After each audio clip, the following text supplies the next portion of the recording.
The Tale of Two Bad Mice by Beatrix Potter. Once upon a time there was a very beautiful doll's house.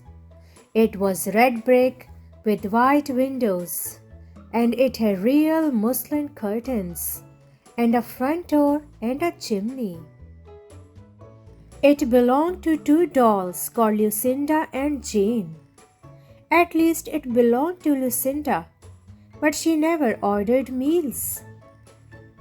Jane was the cook, but she never did any cooking because the dinner had been bought ready-made in a box full of shavings.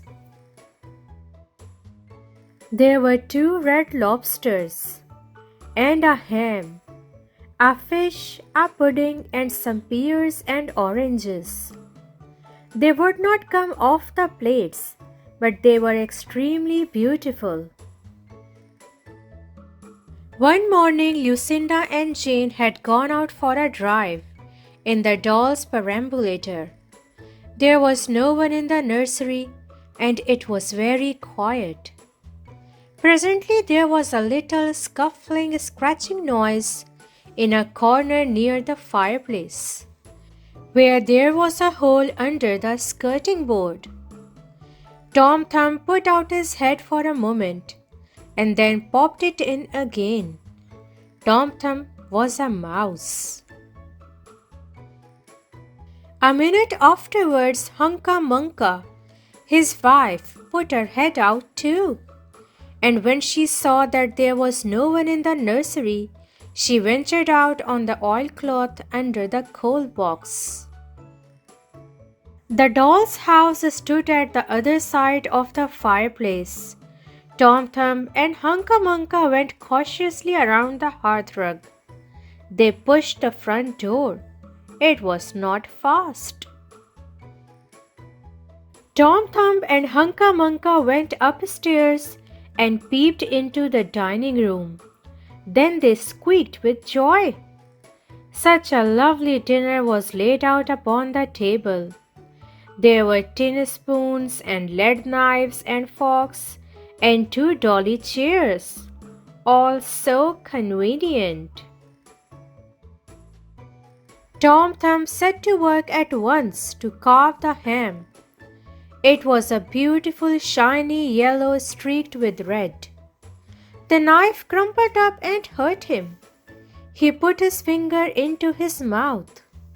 It is not boiled enough. It is hard. You have a try, Hunca Munca. Hunca Munca stood up in her chair and chopped at the ham with another lead knife.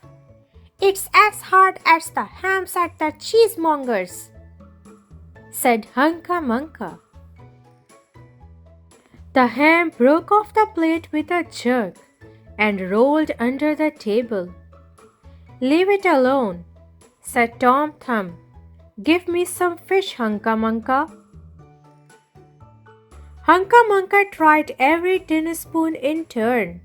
The fish was glued to the dish. Then Tom Thumb lost his temper.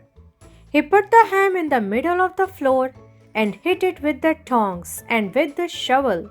Bang, bang, smash, smash. The ham flew all into pieces, for underneath the shiny paint it was made of nothing but plaster. Then there was no end to the rage and disappointment of Tom Thumb and Hunca Munca. They broke up the pudding, the lobsters, the pears, and the oranges. As the fish would not come off the plate, they put it into the red-hot, crinkly paper fire in the kitchen, but it would not burn either. Tom Thumb went up the kitchen chimney and looked out at the top. There was no soot. While Tom Thumb was up the chimney, Hunca Munca had another disappointment. She found some tiny canisters upon the dresser, labeled rice, coffee, sago. But when she turned them upside down, there was nothing inside except red and blue beads.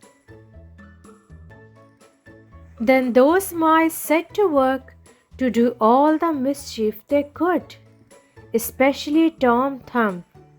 He took Jane's clothes out of the chest of drawers in her bedroom, and he threw them out of the top floor window.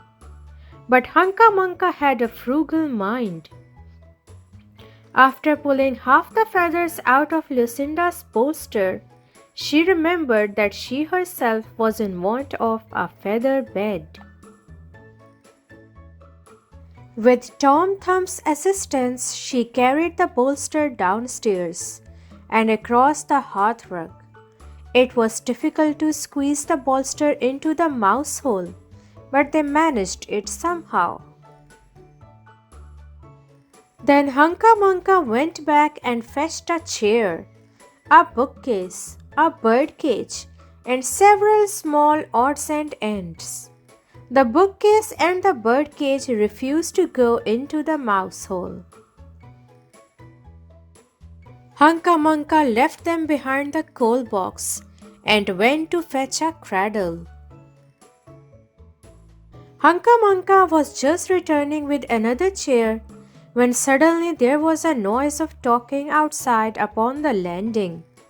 The mice rushed back to their hole and the dolls came into the nursery.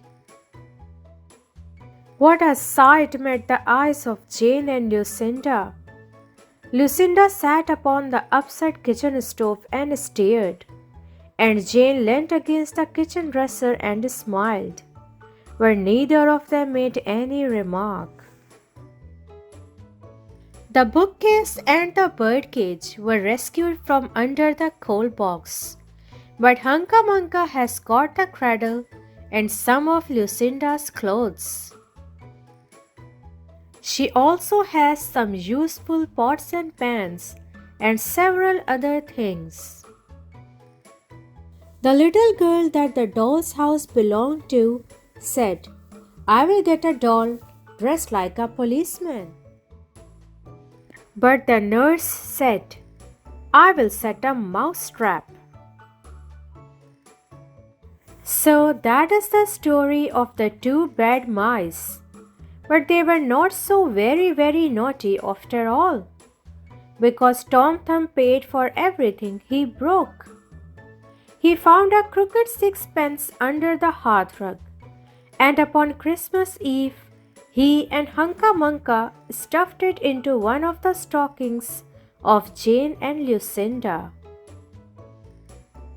And very early every morning, before anyone is awake, Hunca Munca comes with her dustpan and her broom to sweep the dolly's house.